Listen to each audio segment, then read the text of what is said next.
আজ সবগুলো পত্রিকারই প্রধান শিরোনাম হয়ে এসেছে ধানমন্ডির ৩২ নম্বরের বাড়ি ভাঙচুর ও অগ্নিসংযোগ এবং লুটপাটের ঘটনা। দৈনিক প্রথম আলো তাদের প্রধান শিরোনাম করেছে, গুড়িয়ে দেওয়া হলো ৩২ নম্বরের বাড়ি, হাসিনার বক্তৃতা নিয়ে ক্ষোভ, প্রায় ১৫ ঘন্টা ধরে ভাঙচুর অগ্নিসংযোগ। বাড়িটি ভাঙতে বিক্ষুব্ধ জনতা নিয়ে আসে এক্সকাভেটর, ক্রেন ও বুলডোজার। ভাঙচুর অগ্নিসংযোগ নিয়ে অন্তর্বর্তী সরকারের বিবৃতি নিয়ে পত্রিকার রিপোর্টে শিরোনাম করা হয়েছে, অন্তর্বর্তী সরকারের বিবৃতি, দেশকে অস্থিতিশীল করার চেষ্টা হলে কঠোর ব্যবস্থা। ভারতে বসে দেয়া শেখ হাসিনার বক্তৃতা ও বিবৃতি দেওয়ার ভারতের কাছে তীব্র প্রতিবাদ জানিয়েছে বাংলাদেশ। রিপোর্টে শিরোনাম করা হয়েছে, দিল্লিতে শেখ হাসিনাকে থামাতে ঢাকায় ভারতের দূতকে তলব। জুলাই গণঅভ্যুত্থানে শহীদ পরিবারের সড়ক অবরোধে পত্রিকাটি রিপোর্টে শিরোনাম করা হয়েছে, শহীদ পরিবারের সদস্যদের ৭ ঘন্টা শাহবাগ অবরোধ। জুলাই গণঅভ্যুত্থান, প্রধান উপদেষ্টা, সরকারে থাকা ছাত্র উপদেষ্টা ও অভ্যুত্থানের সামনের সারির নেতৃত্বের সাক্ষাতের শর্তে অবরোধ প্রত্যাহার। শহীদ পরিবারের দাবি, প্রতিটি হত্যার বিচারের লক্ষ্যে আসামিদের দ্রুত গ্রেপ্তার, শহীদ ও আহতদের রাষ্ট্রীয় স্বীকৃতি, শহীদ পরিবারের দ্রুত পুনর্বাসন, ন্যায্য সম্মানী দেয়া এবং মাসিক সম্মানের দ্রুত ব্যবস্থা করা। সারা দেশে আওয়ামী লীগ নেতাদের বাসায় ভাঙচুর ও অগ্নিসংযোগের ঘটনা নিয়ে পত্রিকাটি রিপোর্টে শিরোনাম করা হয়েছে, গাজীপুর, বরিশাল সহ ৩৫ জেলায় হামলা, ভাঙচুর ও আগুন। দৈনিক সমকালও তাদের প্রধান শিরোনাম করেছে, ভাঙচুর, অগ্নিসংযোগ এবং হামলার ঘটনা নিয়ে। হামলা, আগুন ৩২ জেলায়, শেখ হাসিনার বক্তব্য নিয়ে ক্ষোভ, সাবেক মন্ত্রী, এমপি ও নেতাদের বাড়ি, কার্যালয়ে আগুন, বঙ্গবন্ধু ও তার পরিবারের সদস্যদের ভাস্কর্য, মুরাল, নামফলক ভাঙচুর, আতঙ্কে আওয়ামী লীগ নেতাকর্মী, অনেকে দিলেন গা ঢাকা।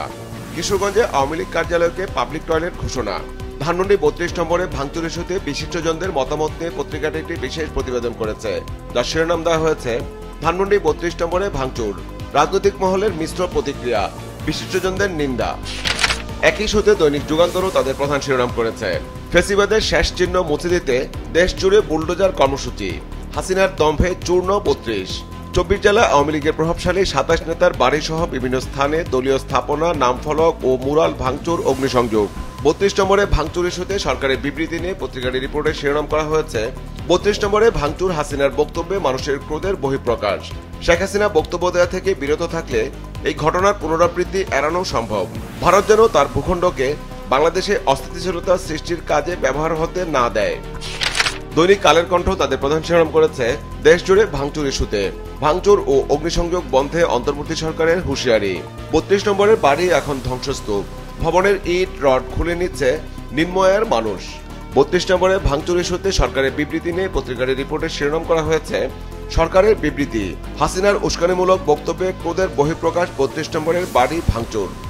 দৈনিক দেশ রূপান্তর তাদের প্রধান শিরোনাম করেছে, ৩২ নম্বর বাড়ি শুধুই ধ্বংসস্তূপ, শেখ হাসিনাকে থামান, দিল্লিকে ঢাকার বার্তা, ভাঙচুরের চেষ্টা শক্তভাবে প্রতিহত করা হবে, প্রতিবেশী রাষ্ট্রের হস্তক্ষেপ কিনা জানার চেষ্টা করব।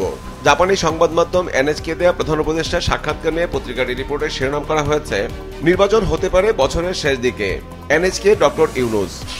দৈনিক কালবেলাও তাদের প্রধান শিরোনাম করেছে, ভাঙচুর ইস্যুতে, মাটিতে মিশে গেল ৩২, বুলডোজার কর্মসূচি, গতকালও জ্বলেছে সুধাসদন।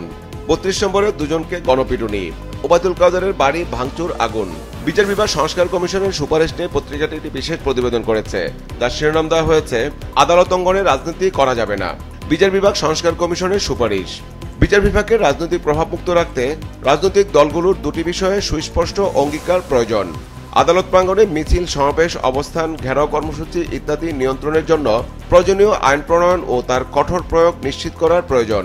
স্বাভাবিক বিচার কার্যক্রম ব্যাহত করে এমন রাজনৈতিক কর্মসূচি বা কর্মকাণ্ডকে পেশাগত অসদাচরণের অন্তর্ভুক্ত করে বার কাউন্সিলের মাধ্যমে শৃঙ্খলামূলক ব্যবস্থা গ্রহণের প্রচলন করা আবশ্যক।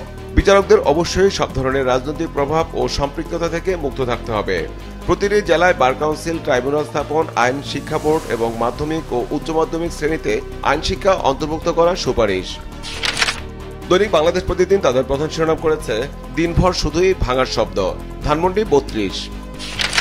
দৈনিক আজকের পত্রিকাও তাদের প্রধান শিরোনাম করেছে, ভাঙচুর ও অগ্নিসংযোগ ইস্যুতে, শেখ হাসিনার বক্তৃতায় ক্ষোভ, ভাঙচুর, অগ্নিসংযোগ, ছাত্র জনতার বিক্ষোভ, আব্দুল হামিদ, কাদের, আমু, তোফায়েল, শাহরিয়ারের বাড়িতে আগুন, ভাঙচুর, শেখ মুজিবের অর্ধশতাধিক মুরাল ভাঙা হয়েছে, আওয়ামী লীগের অন্তত ২০টি কার্যালয় ভাঙচুর। ৩২ নম্বরে ভাঙচুরে ভারতের নিন্দা।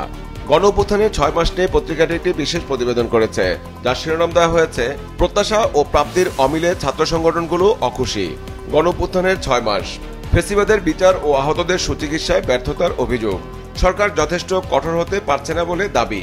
জনজীবনের সমস্যা সমাধানে সরকার বেশি দুর্বল।